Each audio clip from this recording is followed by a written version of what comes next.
சரக்கரையில் விபத்துக்குள்ளாகி எரிபொருள் குளிர்ந்துவிட்டு எரிந்து வரும் புகை மண்டலம் போல் மாறிய நிலையில் நுண்ணிய துகள்கள் நுரையீரலின் அடிப்பகுதி வரை சென்று பாதிப்பை ஏற்படுத்தும் என்று மருத்துவர்கள் தெரிவித்திருக்கின்றனர். நுண்ணிய துகள்கள் அப்படின்னு சொல்லக்கூடிய PM2.5 அப்படிங்கிற பார்ட்டிகல்ஸ் இருக்கலாம். நுரையீரலோட கடைசி பகுதியான அல்வியோலை வரைக்கும் போய் உடல்ல பாதிப்பு உண்டு பண்றதுக்கான வாய்ப்புகள் மிக அதிகம். கண் எரிச்சல், மூக்கு ஒழுகிறது, தொண்டை எரிச்சல், தொண்டை வலி, மூச்சு வாங்கிறது, நெஞ்சு இறுக்கம் அல்லது இருமல், அப்புறம் தலைவலி, தலை சுற்றல், படபடப்பாக இருக்கிறது, தோல் எரிச்சல், இது மாதிரியான பாதிப்புகள் இதில் வரதுக்கான வாய்ப்புகள் மிக அதிகம். யாரை இது அதிகமாக பாதிப்புக்கு உள்ளாக்கும் அப்படின்னு பார்த்தீங்கன்னா, ஏற்கனவே நுரையீரல் சம்பந்தமான பாதிப்பு உள்ளவங்களுக்கு இது வாய்ப்புகள் அதிகமாகும். ரொம்ப நேரம் அதில் எக்ஸ்போஸ் ஆகிறோம் அப்படின்னா அவங்களுக்கு ஈவன் கேன்சர் மாதிரியான பாதிப்புகள், ஆஸ்மா நோயினோட தீவிரத்தன்மை ரொம்ப அதிகமாகிறது ஆகியவை ஏற்படலாம். அதனால் தயவு செய்து அந்த இடத்துலேருந்து அப்புறப்படுத்தி இருக்கிறது மிக மிக நல்லது. மக்கள் ஆதரவு பெருக பெருக பொறுப்பும் கடமையும் கூடுவதாக கட்சி தொண்டர்களுக்கு முதலமைச்சர் மு.க.ஸ்டாலின் தெரிவித்திருக்கிறார். சட்டமன்ற தேர்தலை முன்னிட்டு உடன்பிறப்பே வா என்ற பெயரில் தொகுதி வாரியாக ஒன்றிய, நகர, பேரூர் செயலாளர்கள் உள்ளிட்ட நிர்வாகிகளுடன் திமுக தலைவரும் முதலமைச்சருமான மு.க.ஸ்டாலின் ஆலோசனை நடத்தி வருகிறார்.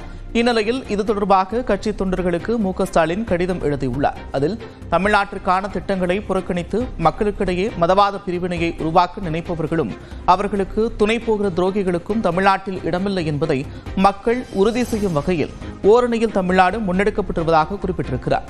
இதன் மூலம் இதுவரை 1 கோடிக்கும் அதிகமானோர் திமுகவில் தங்களை இணைத்துக் கொண்டிருப்பதாகவும் தெரிவிக்கப்பட்டுள்ளது.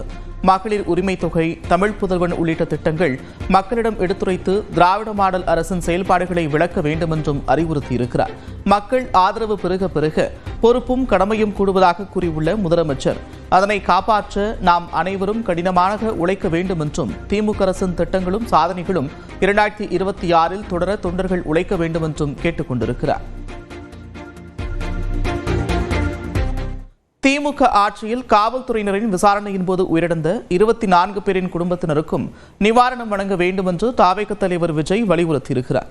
சிவகங்கை மாவட்டம் மடப்புரம் கோவில் காவலாளி அஜித்குமார் காவல்துறை விசாரணையின் போது உயிரிழந்ததை கண்டித்து தாவேக சார்பில் சென்னையில் ஆர்ப்பாட்டம் நடைபெற்றது. அக்கட்சியின் தலைவர் விஜய் தலைமையில் நடைபெற்ற இந்த ஆர்ப்பாட்டத்தில் திமுக ஆட்சியில் காவல்துறை விசாரணையின் போது உயிரிழந்தவர்களின் குடும்பத்தினர் உட்பட ஆயிரக்கணக்கானோர் கலந்து கொண்டனர். அப்போது சாரி வேண்டாம், நீதி வேண்டும் என்று முழக்கங்கள் எழுப்பப்பட்டன. இந்த கூட்டத்தில் அரசுக்கு தனது எதிர்ப்பை காட்டும் வகையில் விஜய் கருப்பு சட்டை அணிந்து பங்கேற்றார். போதாது போதாது, பொய் மன்னிப்பு போதாது, நீதி வேண்டும், நீதி வேண்டும், அஜித்குமாருக்கு நீதி வேண்டும். நிர்மல்குமார் அவர்களை அன்போடு அழைக்கிறேன். தொடர்ந்து பேசிய விஜய், அஜித்குமார் குடும்பத்திற்கு நேர்ந்த கொடுமைக்காக முதலமைச்சர் மன்னிப்பு கேட்டது போல் இதே ஆட்சியில் விசாரணையின் போது உயிரிழந்த 24 பேரின் குடும்பத்தினரிடமும் மன்னிப்பு கேட்க வேண்டும் என்று வலியுறுத்தினார். குமார் அவர்கள் ஒரு சாதாரண, ஒரு எளிய குடும்பத்தைச் சேர்ந்த ஒரு இளைஞர். அந்த சாதாரண குடும்பத்துக்கு நடந்த அந்த கொடுமைக்கு சிஎம் அவர்கள் சாரி சொன்னாங்க, தப்பு இல்ல. இப்ப அதோட சேர்த்து இதையும் கொஞ்சம் பண்ணிருங்க சிஎம் சார். உங்களுடைய ஆட்சி காலத்துல இதே மாதிரி போலீஸ் விசாரணையில 24 பேர் இறந்து போயிருக்கிறாங்க. அந்த 24 பேரோட குடும்பத்துக்கும் நீங்க சாரி சொன்னீங்களா? தயவு செஞ்சு சாரி சொல்லிருங்க. அஜித்குமார் அவர்கள் குடும்பத்துக்கு நீங்க கொடுத்த நிவாரணம் மாதிரி இந்த 24 பேர் குடும்பத்துக்கும் நீங்க நிவாரணம் கொடுத்தீங்களா? தயவு செஞ்சு நிவாரணம், அந்த நிவாரணத்தையும் கொடுத்துருங்க. சாத்தான்குளம் சம்பவம் அவமானம் என்றால் அஜித்குமார் கொலைக்கு என்ன பெயர் என்றும் விஜய் ஆவேசமாக கேள்வி எழுப்பினார். ஜபராஜ் பெனிக்ஸ் அந்த கேஸ் வந்து சிபிஐக்கு மாத்தினப்போ இது தமிழ்நாட்டோட காவல்துறைக்கு அவமானம்னு சொன்னீங்க. இன்னைக்கு நீங்க உத்தரவிட்டதுக்கு பேர் என்னங்க சார்? அதேதானே அன்னைக்கு நீங்க சொன்னதும் இன்னைக்கு நடக்கிறதும் அதே தானே? அதே சிபிஐ தானே?